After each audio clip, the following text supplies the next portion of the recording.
My name is Lisa. I'm 37 years old, and I found myself homeless with a small child in my arms. That night, my husband, with whom I had lived for 10 years, didn't even blink as he slammed the door in my face. "You're nobody here." His voice still echoed in my ears. A month later, the same man stood at my doorstep, shivering from the cold, begging for help. They say the most terrifying falls occur from the heights we raise ourselves to. I remember standing in front of the mirror in the hallway of our home, spacious, bright, overlooking the park. My reflection looked back at me with an odd sympathy, as if it knew something I was yet unaware of. My hair was styled the way John liked. The dress fit perfectly. He loved that shade of blue. Everything in my life was tailored to his idea of what was right, beautiful, prestigious. I was a part of his collection, like the antique clock in the living room or the famous paintings on the walls. Back then, standing in front of the mirror, I didn't know that in 3 hours my life would crumble like a house of cards in a gust of wind. 10 years of marriage. For 10 years, I learned to be the person he wanted me to be, crossing out my habits, my desires, my dreams, everything that didn't fit into his vision of what the wife of a successful man should be. I learned to stay silent when I wanted to scream, to smile when my insides twisted from hurt, to be grateful for humiliation disguised as care. Our son Michael was the only one for whom I was willing to endure all of this. He was 5 years old, the age of endless whys, the first serious discoveries, the age when it's so important to have a reliable foundation. And I believed that our family, despite all its cracks invisible to outsiders, was that foundation. John came home earlier than usual. That should have alerted me. He never came home from work before 8 p.m., but I was busy cooking dinner. We were expecting his partners and their wives. Yet another evening where I had to play the role of the perfect wife. "We need to talk," he said, without taking off his coat. There was no anger or irritation in his voice, just cold resolve. And then I realized something irreparable had changed. I met another woman. She understands me in a way you never could. With her, I feel alive. His words fell like stones. I stood there, unable to move, unable to utter a word. I filed for divorce.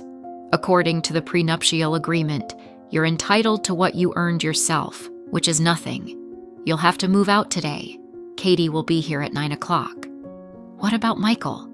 Was all I could muster. Michael will stay with me. He needs a man's upbringing. Besides, you have no job, no place to live. What can you offer him?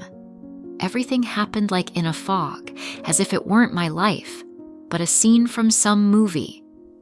"No, our son will stay with me," I managed to say. John stood in the hallway, looking at me with cold indifference, and I felt the ground slipping away beneath my feet. "You have an hour to pack your things. Only the essentials. I'll send the rest later." I moved like a robot. I got a suitcase, packed a few dresses, underwear, cosmetics. Only one thought kept pounding in my head. Michael, how will I tell him? When I emerged from the bedroom with the suitcase, John was already on the phone. Judging by his tone, he was talking to her, to the other woman. "You're nobody without me," he said after ending the call, turning to me. "You have nothing, and I have everything. Remember that, Lisa." The door slammed shut behind me, cutting me off from my past life. I stood on the doorstep of the house where I had lived for almost 10 years, with one suitcase in my hand and a child who this time didn't ask another why, but clung to me with an uncomprehending look and tears in his eyes. I hugged him tightly and whispered, "You'll have to stay with your father for a while." Gathering my will, I knocked on the door. He opened it with a cheeky grin, took the child, and slammed the door in my face.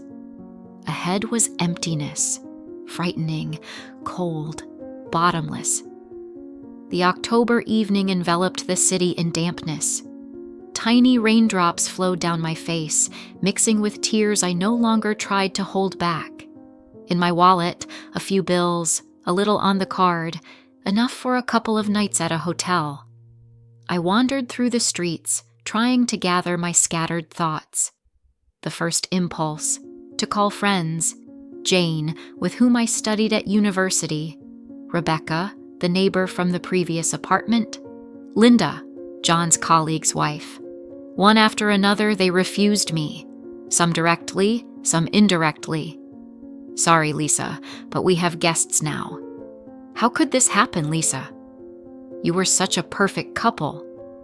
I'd love to help, but my mother-in-law is here, you understand. I don't want to interfere with your relationship with John. I think you need to work it out yourselves. John seemed to cut all the threads that connected me to my previous life. Only now did I realize how illusory these connections had been. Parents. The thought of them resonated with a dull ache. My father died 5 years ago, and my mother moved to live with my sister in the province. A small room in a communal apartment with a leaking ceiling was all that my blood relatives could offer. Dusk thickened. The train station, with its cavernous halls and the smell of cheap coffee, became my temporary shelter. I sat on a bench, watching the bustling people, cars, and the neon signs of cafes and shops. I stood gazing at the display window of a small restaurant when someone tapped me on the shoulder.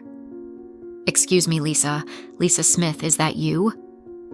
I turned around. There stood a man in his 40s in a dark coat. His face seemed vaguely familiar, but my memory refused to provide information. "You don't remember me?" "Tom Wilson. I worked in the accounting department at your husband's company 3 years ago." And then I remembered the young accountant John wanted to fire over some mistake in the reports. I had intervened, convincing my husband to give him a second chance. It was one of the few times John listened to my opinion. "Yes, of course. Hello, Tom." He looked at me with genuine concern. My damp appearance with a suitcase and eyes red from crying said it all. "Are you okay?" "Sorry for being blunt." And then it happened, something I completely didn't expect from myself. I burst into tears. Tom didn't ask questions. He simply took my suitcase and said, "Let's go. A cafe is nearby." "You need to warm up." In a small, cozy cafe over a cup of hot tea, I poured out everything. How John had kicked me out, how friends had turned their backs, how I was left alone, with no means of existence, no roof over my head, no future. Tom listened in silence, not interrupting. When I finished, he said words that changed my entire life. "You once saved me from being fired. Thanks to you, I have a job, a home, a family. You can't imagine how much that meant to me. Now it's my turn to help you." Then, sitting in that nearly empty cafe with a chance encounter, I couldn't have imagined that fate, which had struck me so harshly, would present an unexpected gift, that this fall into the abyss would mark the beginning of a new path. The dim light of the desk lamp highlighted scattered sheets of paper in the semi-darkness of the small apartment. I sat at the table, surrounded by documents, and for the first time in a long while, I felt like I was doing something worthwhile. Tom kept his promise.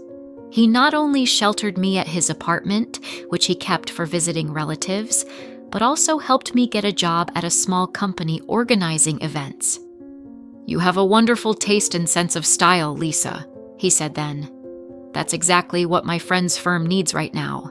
They're looking for someone with your qualities." The first week at the new job drained all my strength. I collapsed into bed as soon as I could. But strangely enough, I didn't feel the exhausting fatigue that had built up over the years in my old life. It was a different tiredness, creative, full of meaning. I was learning to speak with my own voice again, to have my own opinions, to make decisions. It turned out that after years of marriage to John, I had forgotten all of this. Enrolling in professional development courses, opening a personal bank account, finding permanent housing, all of this seemed insurmountable when I sat on a bench at the station with one suitcase. But step by step, day by day, I built a new reality. One evening, browsing social media, I stumbled across a photo of John with a gorgeous blonde woman. The caption read, "Happy to announce our wedding." Less than 2 months had passed, and he was already remarried. I looked at the photo, expecting the usual twinge of pain in my chest, but it wasn't there. Only mild surprise and, most astonishingly, relief. It suddenly became clear to me that I had been nothing more than a piece of John's image. When a more advantageous option came along, a young, striking woman from a well-known family, he didn't hesitate to replace me. "You look different," noted Tom when we met again. "Something has changed in your eyes." "I realized I can move on," I answered simply. At work, I was appreciated. My first independently organized charity evening was such a success that management rewarded me. I used the money to rent a small but cozy apartment in a quiet neighborhood. Michael. Thoughts of my son still caused pain. John allowed us to see each other only occasionally, and always in the presence of one of his relatives. It was as if he feared I might take the child away, when in reality, he just wanted to continue controlling me, keeping me on a leash. On one of those days, after meeting with my son, I wandered through the park, trying to cope with the melancholy. A phone call caught me on a bench by the pond. "Lisa Smith? This is Veronica from the HR department at Star. We received your resume." I froze. Star was a major international company where I had sent documents more out of stubbornness than confidence. "And we'd like to invite you for an interview. Your experience in event organization caught our attention." Listening to the voice on the phone, inviting me to a new level of life, I watched the play of light and shadow. That evening, for the first time in a long while, I opened an old notebook with poems I had written in my youth. John had mocked my interest in poetry, calling it a silliness for romantic girls. In Star, I was hired as a coordinator of international projects. The salary allowed me not just to survive, but to make plans. For the first time in a long while, I could think about the future without fear. "You've always been stronger than you thought," Tom told me when I shared the news with him. "Just needed to remember." And he was right. Deep inside the frightened, hunted woman thrown onto the street with one suitcase was always another, confident, talented, capable of standing firm under life's blows. And now she had returned. Almost 6 months passed. The leaves on the trees turned green and later turned crimson. Nature lived its cycle, indifferent to human dramas. My life gained stability that I had hardly dared to dream of, standing on the doorstep of the former home with a suitcase in hand. A call from Michael was unexpected. We usually spoke only by prior arrangement. "Mom, can I come to you?" My son's voice was muffled, as if he feared he was being overheard. "Of course, darling. Did something happen?" Silence on the line, then a quiet response. "Dad's got problems, serious ones. He keeps yelling. Yesterday he broke the TV." I froze. John, always controlling every emotion, presenting only a polished mask of success to the world, and suddenly such loss of control. Michael arrived in the evening, accompanied by the nanny John had hired after our divorce. Over a cup of hot chocolate, his childhood favorite, He told me what was happening in the house I once called my home. That house doesn't feel like home anymore, Mom. Katie, she's different. Talks all the time about money, how Dad needs to earn more. Katie, that's what John's new wife was called, a young, striking daughter of a man well known in certain circles, the woman for whom he had cast aside 10 years of our marriage. They argue all the time. Dad's hardly home, always at work or meetings, and when he returns, he smells of alcohol. Listening to my son, conflicting feelings battled inside me. Part of my soul, dark, lurking deep within, felt satisfaction. Another part, maternal, wise, was concerned for my son, caught in this murky adult world. I want to live with you, Mom, Michael finally declared what he was afraid to say over the phone. Please. That evening, we talked for a long time. At 5 years old, Michael saw and understood far more than he revealed. I promised him I would do everything possible for us to be together again. Initially, I let them stay at my home with the nanny. John was indifferent to this. In his voice was more relief than objection. Then a week later, I received a call from Marina, the wife of one of John's business partners. We had often socialized with our families before the divorce severed all ties. Lisa, perhaps I shouldn't say this, but you were always kind to me. John's in trouble. Dimitri said he's accused of fraud related to a state construction project. There's a case against him. Listening, images of the past came to mind. John, always confident that he could get away with anything. John, willing to engage in dubious deals for quick wealth. John derisively speaking of those idiots who play by the rules. His new partners, people connected to Katie's father, set him up. All evidence points to him alone, while they came out unscathed. The evening newspaper I purchased on the way home confirmed Marina's words. An article on the third page detailed a major scandal within the construction company where John worked. His name was among the main figures.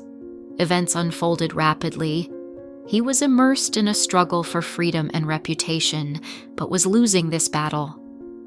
From Marina, I learned Katie filed for divorce just a week after the scandal broke. The reason stated was incompatibility of characters.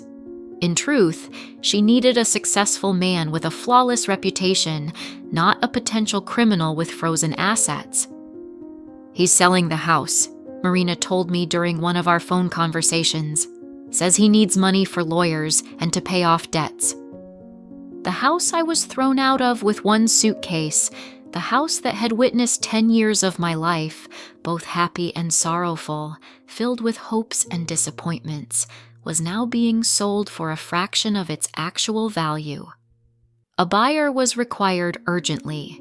When I returned home one day, Michael said, "Mom, the nanny showed me photos of the house online, and there were lights in the windows.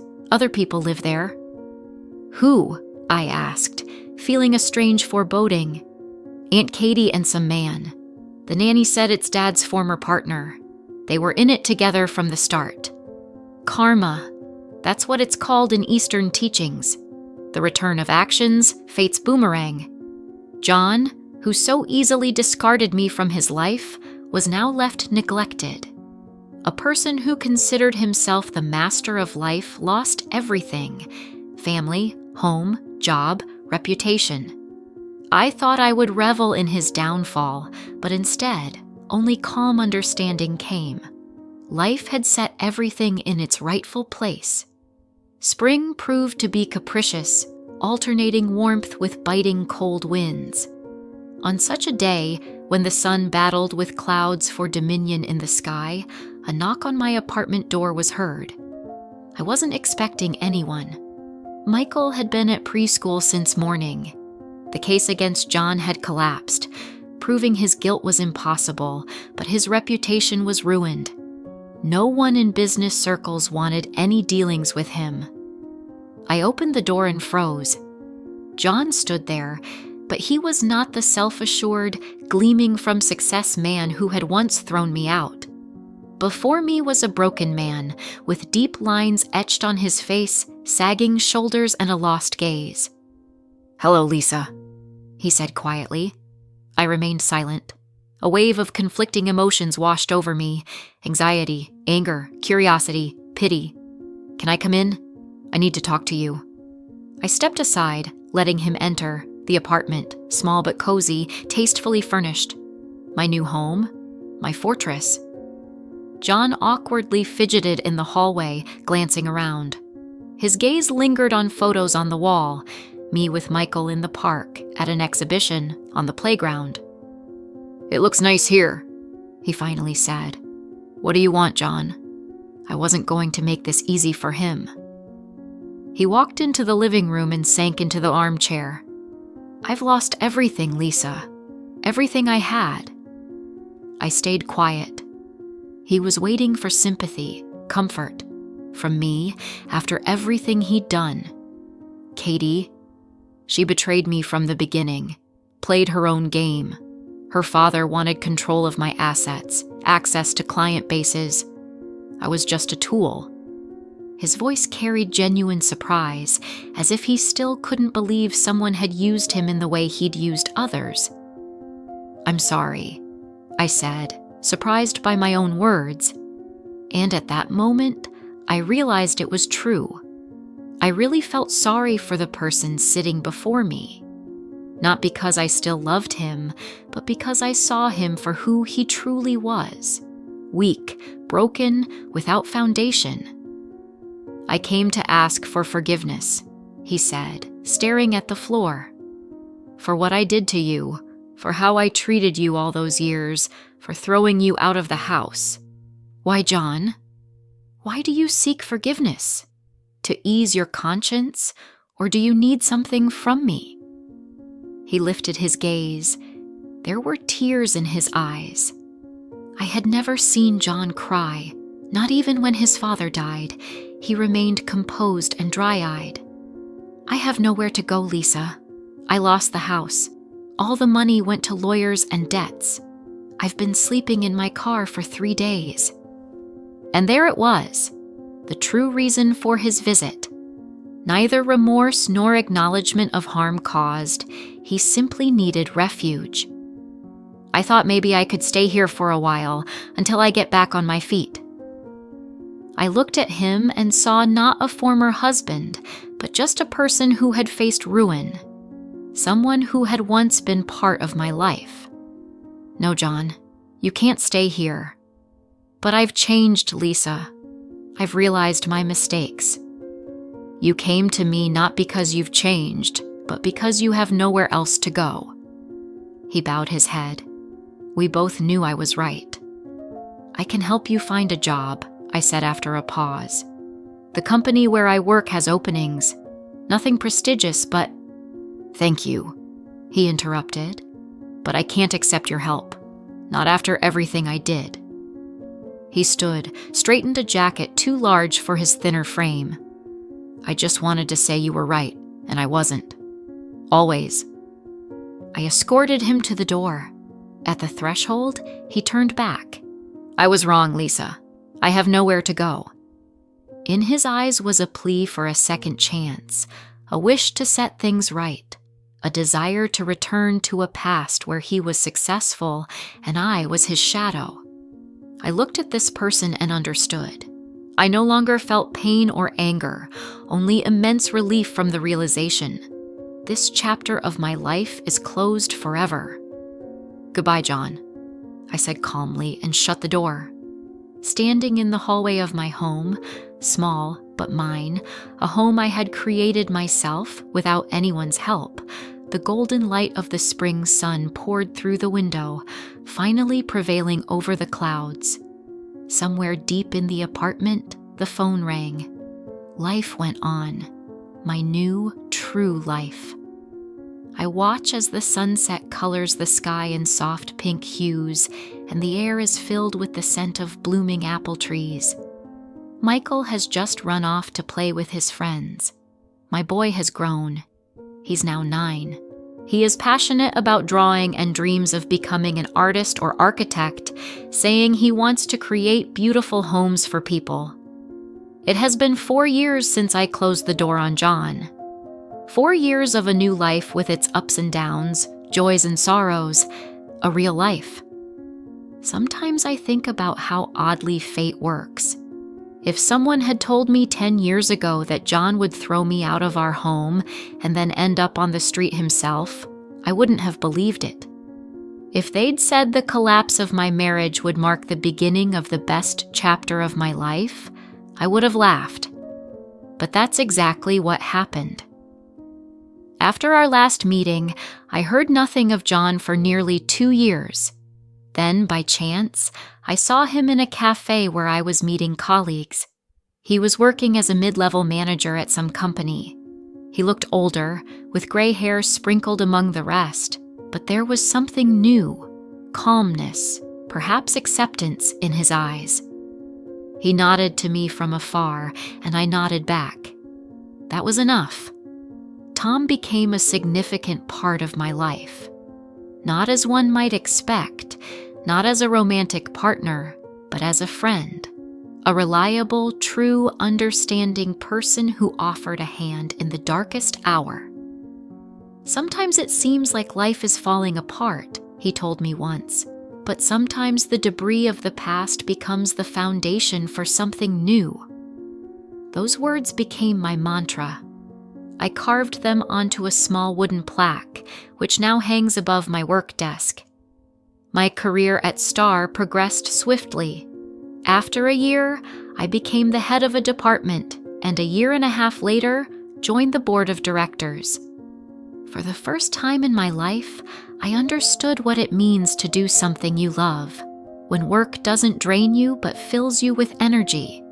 Did you like the story? Write your opinion in the comments. Don't forget to subscribe to the channel and turn on notifications so you don't miss the next interesting story. See you tomorrow.